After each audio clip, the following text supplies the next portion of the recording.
I know, I heard you were hiring. It's like, that is so exciting. It's just great. You've done a wonderful job, Well, obviously. thank you.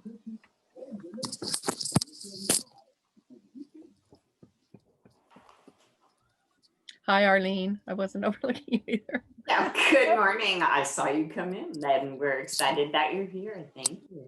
Thank you.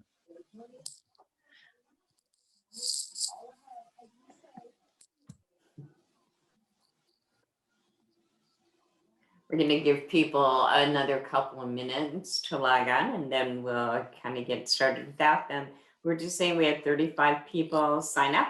We generally lose about a third of our sign ups. So between sign up and sign on, but we will be, as we always do, within 48 hours, putting the recording of this up on our YouTube channel and then sending out an e-blast and a link to it. So the information continues to go out and continues to be searchable, no matter how many people come on the call. And we seem to be popping up now. So, and this first cafe of the year is sort of in the middle of the month, but after this, the cafes revert back to the first and third Friday. And if you are not, if you're not speaking, if you could mute your phone or your computer, that would be helpful. There you go. Thank you.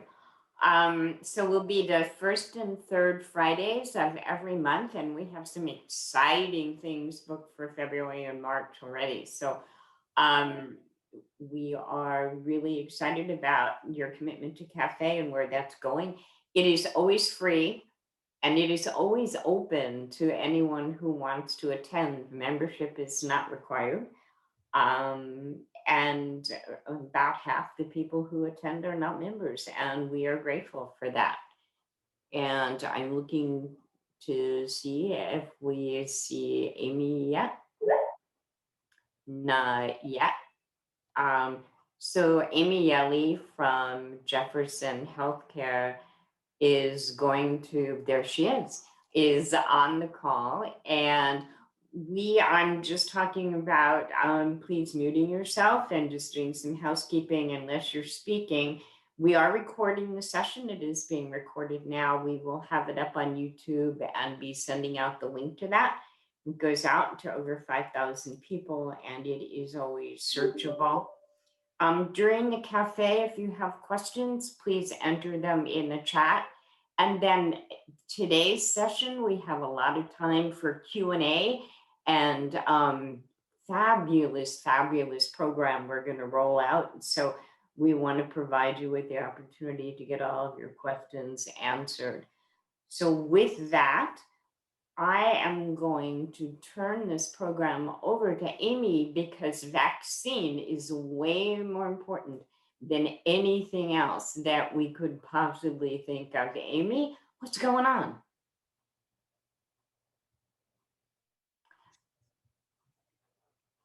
Amy, I think we need to unmute you.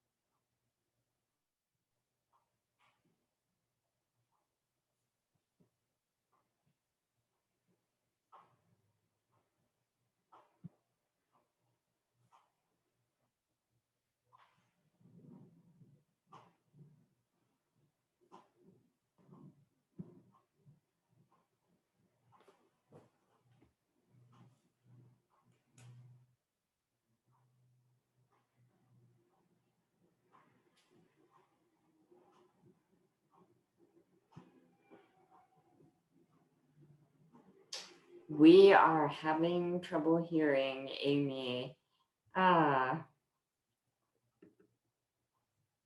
we're going to let Amy try to work on the tech challenge and pop in anytime she solves the problem. Maybe dial in on the phone at the same time. Want to make sure to get the vaccine word out this morning for Amy.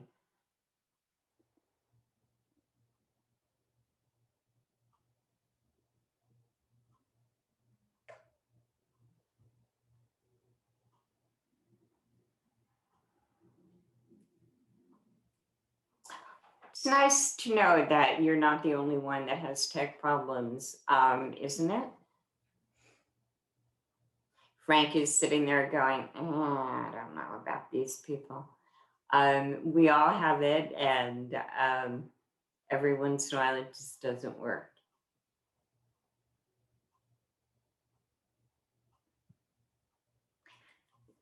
In the interim, I'm going to go ahead because we have an exciting program. So we're going to let Amy pop in, and please beg our forgiveness, Karen and Susan, for like jumping around a little bit. But I wanted to introduce Karen and Susan and have them talk a little bit about NODC and what the program is that they are bringing to Jefferson County, because it is very exciting, and we are exciting because it fits in with the e-commerce program that the chamber started several months back and are building on. So I'm going to turn this over until Amy gets your sound checked. I'm going to turn this over to Karen and to Susan to go ahead and get started and talk to us about this e-commerce program. Thank you, Arlene. Thanks for having us today. And I thought I would start off. I'm Karen Affeld, the director of NODC. Many of you probably have not heard of our organization. So I thought I would just say a little bit about who we are and what we do to start things off. The North Olympic Development Council is the regional economic development district for Jefferson and Clallam counties. And that's a federal designation that comes from the Economic Development Administration through the Department of Commerce.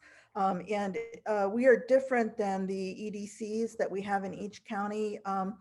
Our role is often in the background. We do a lot of planning work and work in particular sectors, work on what I would call economic infrastructure, rather than working kind of front facing with individual businesses. So every 5 years, we produce a comprehensive economic development strategy for the region with local governments and economic development partners. And then we do an annual update of that.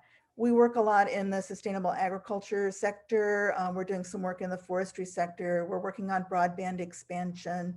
But as I said, a lot of that work happens in the background.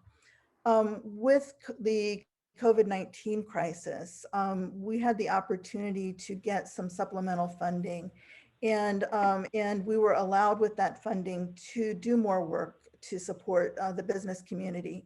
And so before we applied for the funds, I did some checking around. I talked to both of the EDCs and the local chambers, talked with some businesses, and because we really wanted to make sure that, one, we weren't duplicating services that were already there, and two, that we were addressing a real need that the business community had. And the thing that we heard was a gap, a service that wasn't being provided by the EDCs or the chambers was assistance with moving to more online marketing and website development.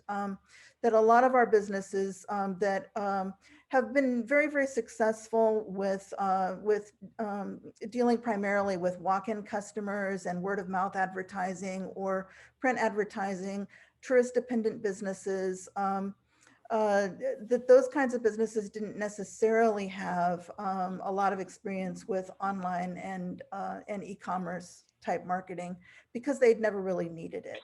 And so there was a need to perhaps do some pivoting, and at the same time, with revenues down, a lack of ability to pay for those services.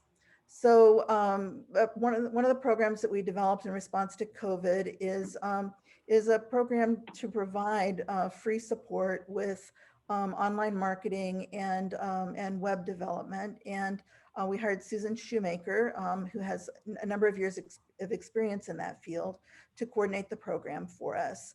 And it is something that is being offered for free, and it's everything from baby steps like getting a Facebook or an Instagram account set up, all the way up through website development. And I'm going to turn it over to Susan to just say a little bit more about that. And Susan, before we have you launch into this program, we're going to break in for a moment and let Amy at Jefferson Healthcare take the floor. Vaccine away.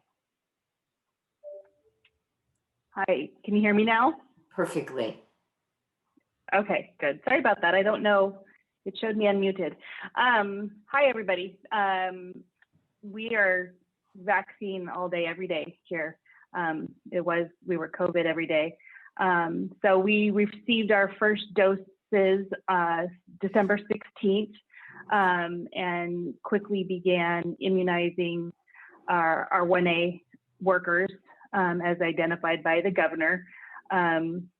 We were able to get it going in just a matter of, I don't even think it was a full day. I can't remember. That was almost a month ago almost. But we had a team planning for over a month. And so we were ready. At this point, we have about 75% of our employees vaccinated. And I think it's about 65% of the county 1A workers are immunized, excuse me. And we continue to do more 1A workers every day. And 1A workers are starting to receive their second dose. So the 4th was the day that workers started receiving their second dose. And then, as you may, or I hope you've heard, yesterday we began scheduling for 85 and older. So a little bit different than what the state has ruled as 1B, and we do try to follow those guidelines. So, but we don't have the inventory to take care of our 70 and over population at this point. So for Jefferson County, that 70 and over is about 8,000 people. So it's a little tricky to administer that when you're getting 975 doses at a time from the state. So we need to get a consistent and predictable supply from the state to be able to move full steam ahead. We were really pleased to get our most vulnerable and frail population in line. We believe that is the utmost importance. That 80 plus age bracket makes up about 3% of our state population, but it's about 19% of the hospitalizations for COVID, and they're about 50% of the deaths. They make up about 50% of the deaths. So if we can keep that population out of our 25 beds in our hospital, then when a husband or a mother has had a heart attack or needs knee surgery or hip surgery, has fallen, we're able to take care of those people then. Those beds are free. And, you know, we're only allowed to have 25 beds, and we run at capacity most times. We kind of hover in that 17 to 20. So there's not a lot of wiggle room. And so we want to make sure we have that wiggle room and keep that population protected. So we're doing that as of this morning. We've had 400 people sign up between yesterday at 9 a.m. And today. So I think that's awesome.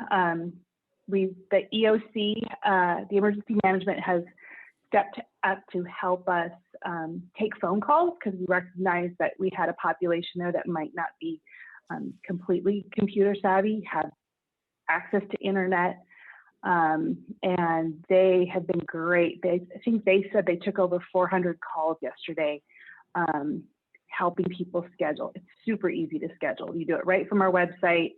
It takes about 3 minutes. I don't even think it takes that long. so they helped us do that, that's just been just a true blessing for us. And then Tri-Area Pharmacy out in Hadlock, he received a shipment of Moderna. So we use the Pfizer, he uses Moderna, and he opened up his scheduling yesterday as well, and he will start immunizing on Tuesday. So he'll do a Tuesday, Thursday campaign until he runs out, and he's going to be doing it at the Grange, just to provide a safer, more secure space for this population. I know that a lot of people waited in line yesterday in Squim, and that's awesome. I think it's great that they've been able to get shots in that many arms. We don't have that capacity right now, but we'll look to measures like that as we move forward. I'm happy to take questions. What percentage? So the nursing homes are contracted through the state to immunize their residents. So we're helping to immunize their employees, and I can't tell you where they fall in that percentage. I know that they're coming. I see them, and then I believe Mark at Tri-Area, he is going to work with one of them, and I can't remember which one at this point. He's working with one of them. He'll go in and immunize those residents, and then the state is coming in through Walgreens and taking care of the other long-term care facilities. The Pfizer vaccine that we work with is very fragile and not friendly to work with. Our biggest goal is to have zero wastage, and if it's left out for a certain amount of time, you take it out, it has to thaw, it can only be at room temperature for a certain amount of time before it's administered. Makes it a little bit harder for us to do those drive and go populations. So how often do we receive our shipments? We've had 3. We had an empty box shipped and received. Great dry ice. It was Halloween, that would have been fun. We don't have a regular schedule, and that's what makes it difficult. So we're in this push and pull with our community. We want to make sure that we have, if we're promising you a first dose, we want to make darn sure we have a second dose. That's a priority for us.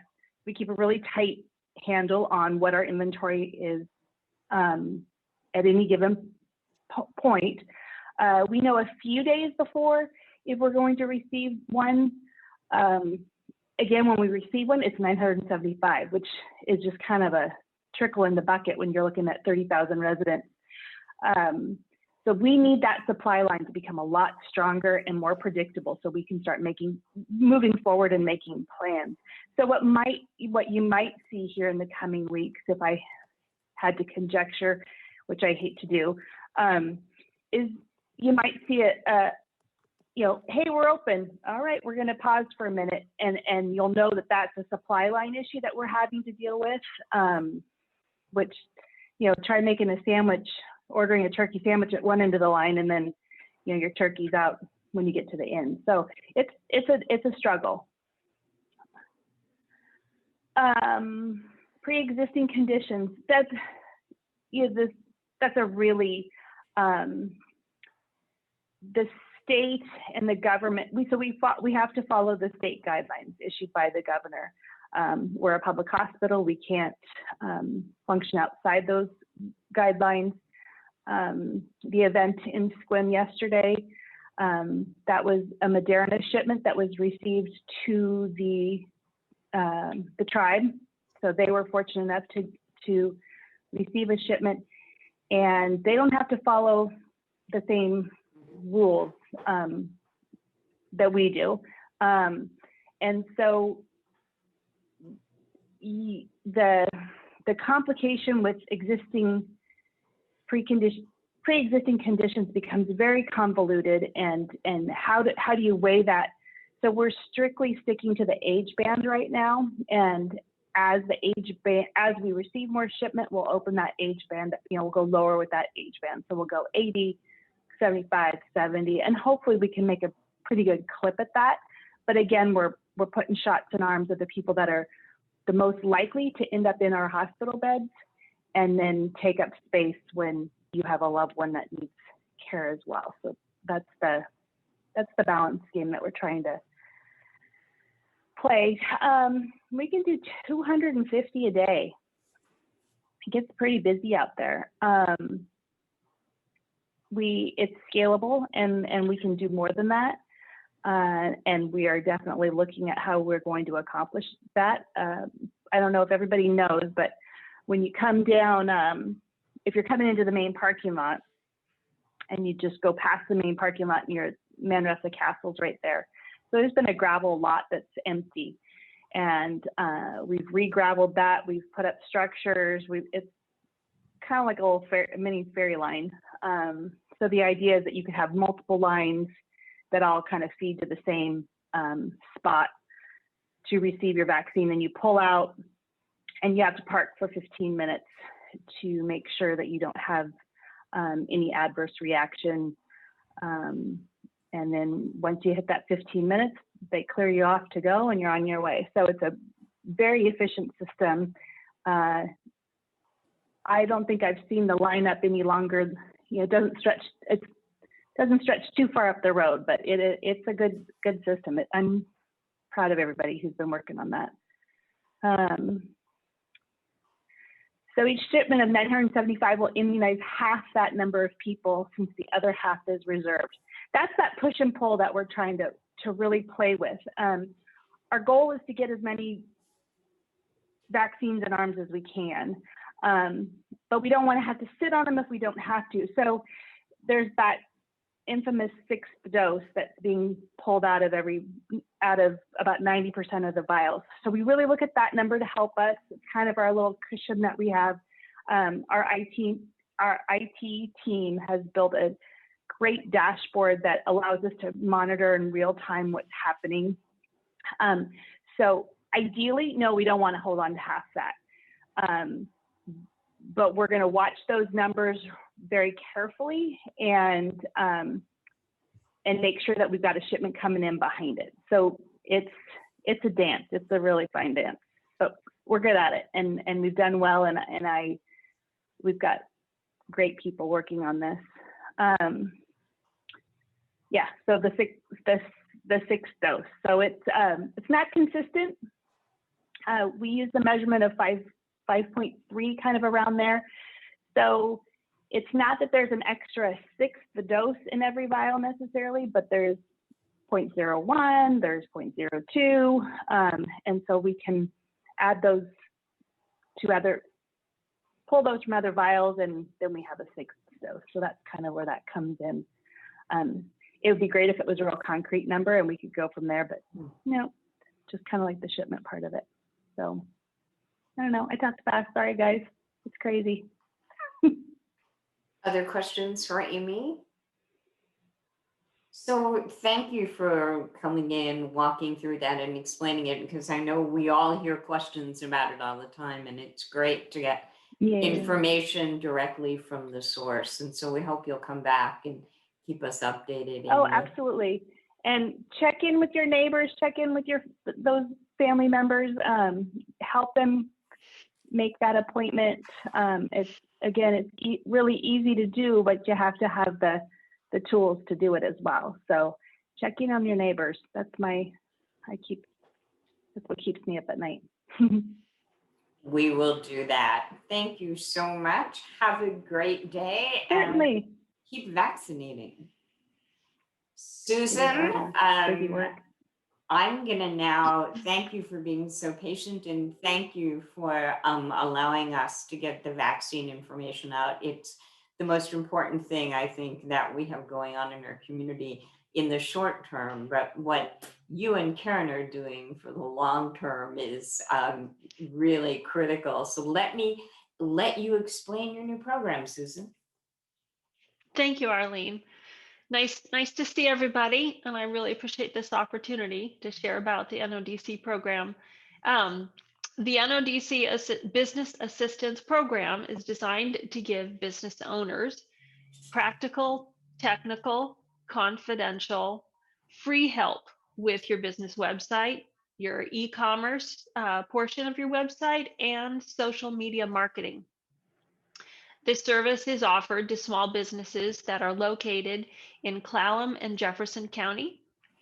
And we are focusing on supporting business owners with consultation and hands-on help for improving the impact of your business website and your social media presence and online marketing process. There's a specific focus on businesses which have been significantly impacted by COVID. It's really changed how everyone does business these days. And if your business is impacted due to people staying home, access restrictions, then you're certainly eligible for this program. There's a new emphasis on online scheduling and purchasing. Statistics show that even before the pandemic, most shoppers now want to complete their shopping experience and make a decision about buying before they ever pick up the phone to reach you. So your online business website is even more important today than ever before. And your website content, which means what's written there, the pictures, is key to making that potential shopper feel comfortable about doing business with you. So imagine you have an employee who's on the job all the time, and this person is the every time first greeter of all persons interested in knowing more about your business.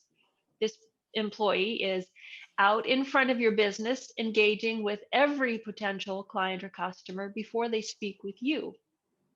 So how much do you want that employee to know? How much do they know about your business?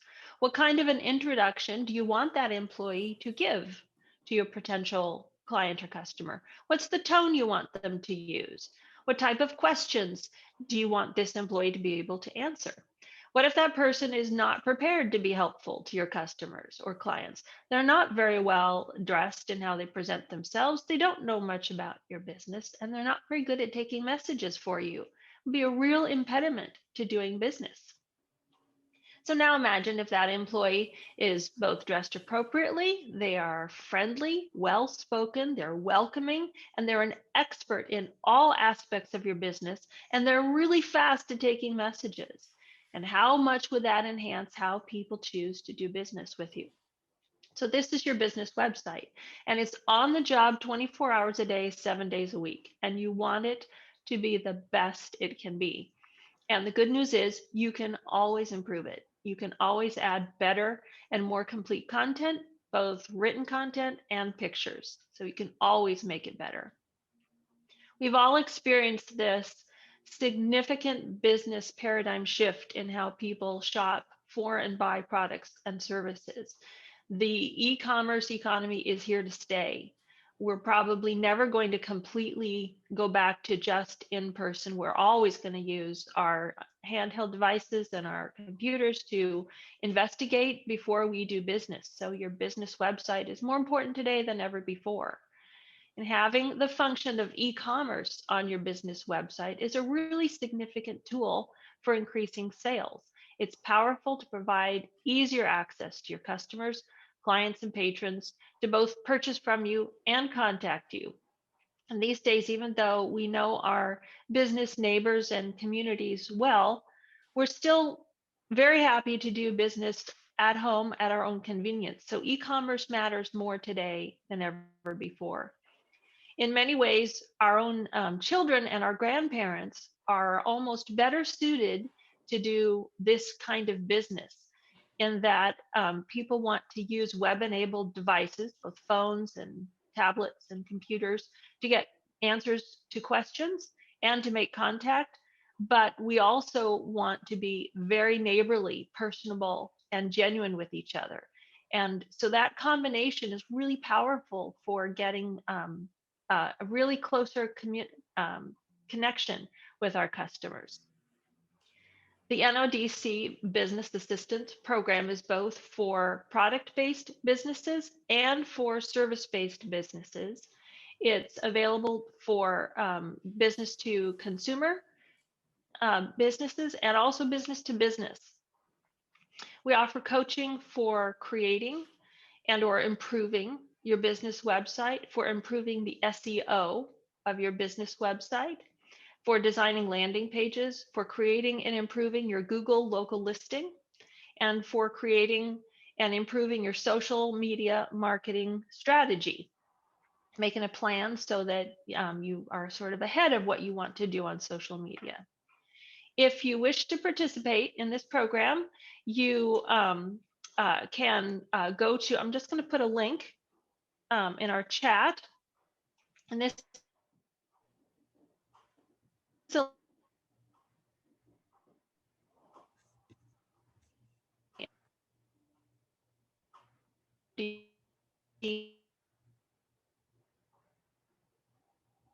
website there, and that will give you the business form, and it's just act information to verify that you're in Clallam or Jefferson County, and then you email that address. I'll put that in our chat also. And once I receive your form, I'm going to reach out and contact you, and we will schedule an initial consultation. And so my meetings are running anywhere between 30 and 90 minutes, depending on the content of our conversation. We're going to talk about your business, your products and services. So basically the business model of what are you doing and who are you trying to reach. We're going to take inventory of what sort of online assets you currently have and how they're working to bring in business. We're going to assess what changes to your website and your social media activities and how that could improve how well those are marketing for you. And we will determine what are the next best steps of what to do to improve your reach. The topics that we discuss can include basics and the best practices for a business website, managing your digital assets, which is your domain name, your website, your web hosting. We're going to perhaps talk about search engine optimization and your local business listings. And then we're just going to determine where do we need to go from here? What are the next best steps? And can e-commerce make a difference for you? Do you have an e-commerce shop? How are you working with your product listings? It's a big field. And there's a lot of different rabbit trails we can run down. So this is really customized to each business with a private, like I said, confidential, free consultation, and then some practical help to get over the thresholds that might be holding you back. The NODC has arranged for this significant and practical support for our regional small businesses, and I'm just really grateful I get to be your first contact. I'm looking forward to working with more business owners. We've had a number of business owners in the last 2 months take advantage of this program, and I'm looking forward to scheduling with anyone who would like to take advantage of this program. And I am open for questions if anyone has any. Oh, what a quiet group you are. So I know that I just wanted to share that on the back end of this, the Chamber is going to be supporting you on an ongoing basis. We have a new program that we're launching in February, which is really Sofa Shopping, and it is a matter of shopping local taken to a different place. We've had an e-commerce listing starting with COVID in March on our website, and we've migrated it into the holiday seasons, and we now have that e-commerce site, and it's in all honesty, it's not being used that much. It is free. It is open to anyone in the community. Membership is not required. With that, it's going to come inclusion for free in our Friday Finds e-blast, and so we are doing everything we can to help you share the kind of products and services you have to market with our community.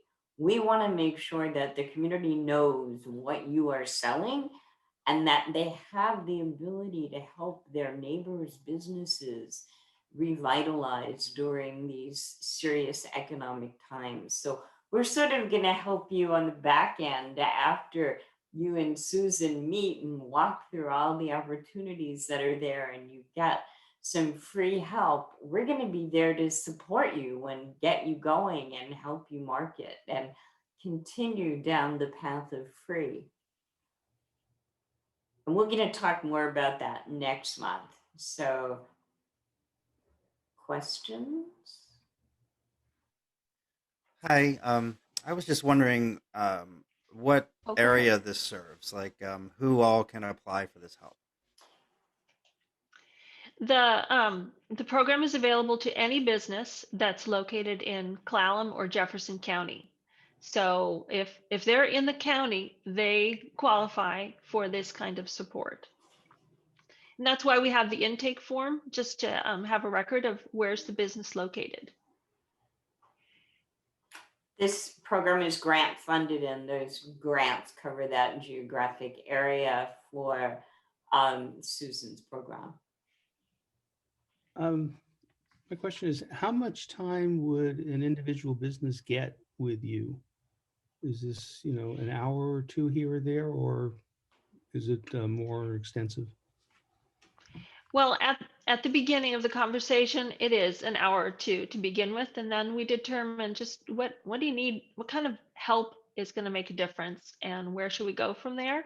And so at that point, we haven't yet made a cap on the amount of time, but so far the pace has been, I've had initial consultations with a number of businesses, and I follow up with what are the next steps that we need to do. And I will tell you, it's been different for every business, and that's not really a surprise because everybody's sort of starting at a unique individual degree of need. So I guess the jury is out on how much time, but we just wish to be responsive to the need of the business and practical in how we approach those needs. So I know that's not a definitive answer for you, but at first we start with a good meeting length of time. And I normally ask for 90 minutes. Some people don't have that amount of time to schedule, which is perfectly fine. And in that meeting, we just determine where are we going to go with this, and what do you need to do, and how much can we do together, and whether or not additional help is needed. So we're trying to make it customized to each business so that we can actually, move the needle, make your business website better. I hope that answers your question. Yeah, there isn't a formal cap on it at this point in time. It really is. I mean, we might get to a point where there's so much business that we need to put a cap, but some businesses really only need some guidance, and then they can run with it. And then I think there are going to be some cases where we may need to do substantially more for that business. And it's really, we want to be as flexible as possible to address those needs. Okay. And my personal style is to teach as we go.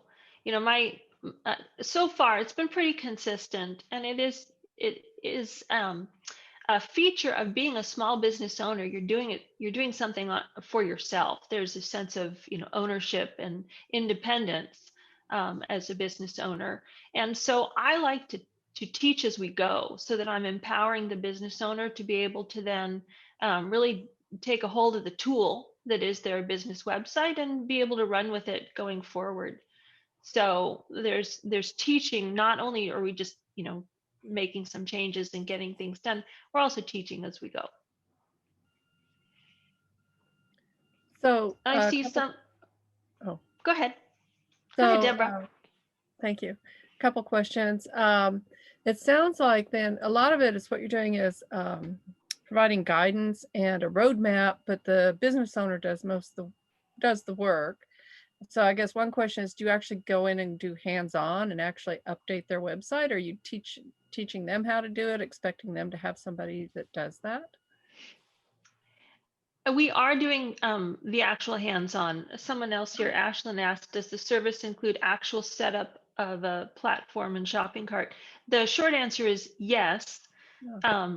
And as we go, I'm teaching as we go, because there comes a point in time where you want to be able to do it for yourself, and you don't want to be tied to just a provider all the time. Right. It's like having someone else own the key to the front door of your business, and you have to ask them if you can go in today. You really need to have that skill yourself. So the idea is to just, first of all, improve websites.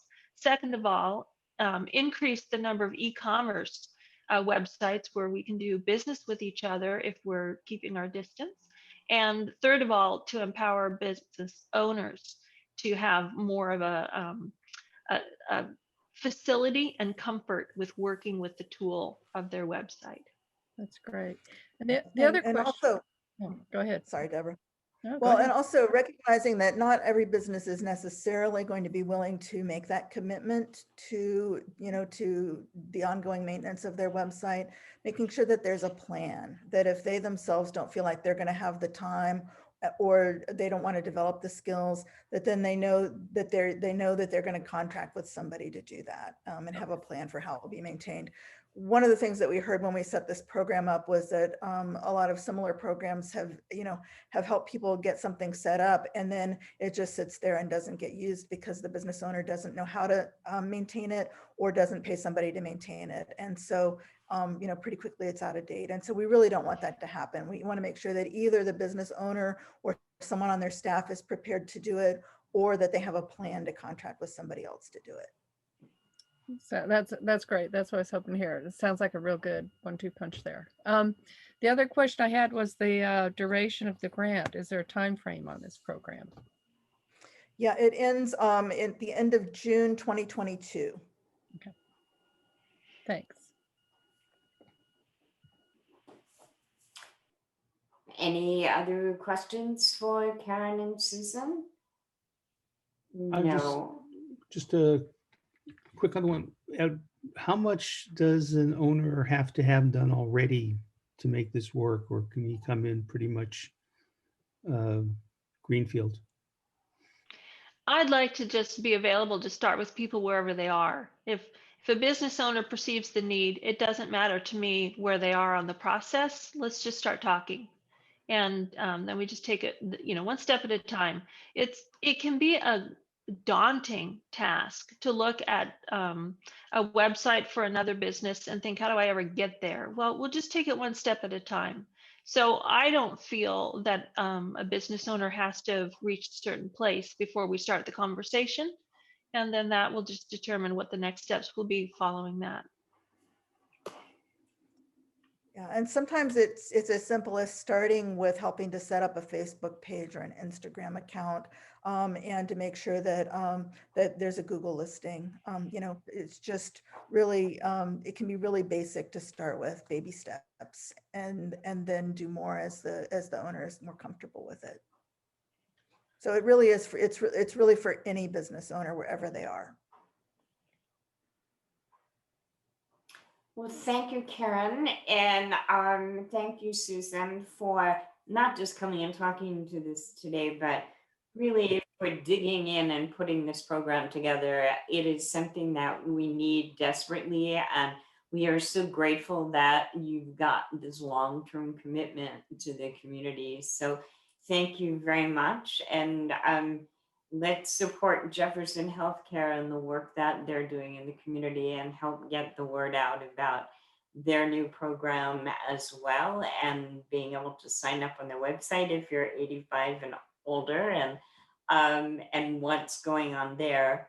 And I just want to thank all of you for joining us. And this year, 2021, which we thought would be calm and peaceful after a turbulent 2020, has certainly started out in a different way for all of us. So it looks like we're in for a couple of weeks of a wild ride. So we appreciate you digging into the community and the website and the chamber right now. And we're here for you. So have a great weekend. Have a great rest of the month. And stay safe and stay healthy. So socially distance, mask up. Take care.